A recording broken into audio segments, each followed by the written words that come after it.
तोहरे हुक्मे पिया तानी नहर पया के गांजा। हम तो बराबाद भइनी तू पा गइलू राजा।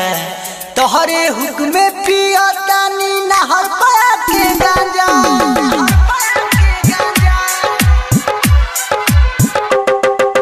हम तो बराबाद भइनी तू पा गइलू राजा। तोहरे हुक्मे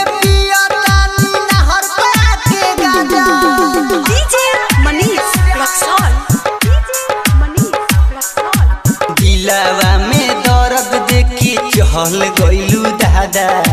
तोहरे हुक्मे पिया तानी नहर पया के गांजा।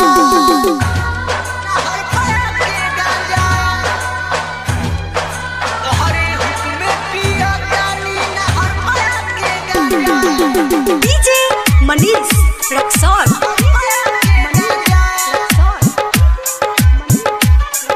Mix by Pulpy recording studio Parsa बाजार।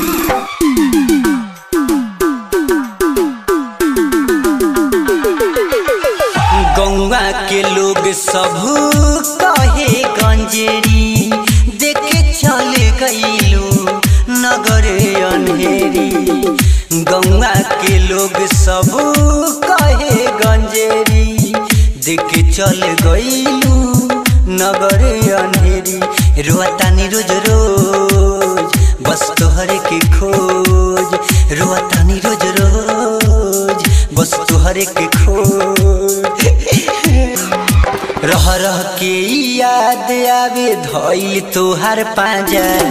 तोहरे हुक्मे पिया तानी नहर पया के गांजा। हम तो बराबाद भइनी तू पा गइलू राजा। तोहरे हुक्मे पिया तानी नहर पया के गांजा। नहर पया के गांजा। तोहरे हुक्मे पिया तानी नहर पया के गांजा। DJ Manish Raxaul. Mix by Pulpy recording studio Parsa बाजार।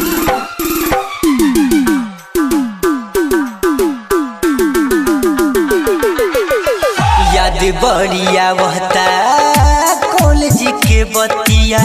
भूल नहीं पाई तोहरी सूरतिया। याद बढ़िया बतावे कॉलेज के बतिया।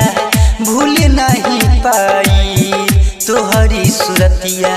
कहे ललुआ नादान तुर दिलुआ रमान। कहे ललुआ नादान तुर दिलुआ रमान। के तारे के स्वर मनु मतलबी के दिहलू साजा। तोहरे हुक्मे पिया तानी नहर पया के गांजा। हम तो बड़ा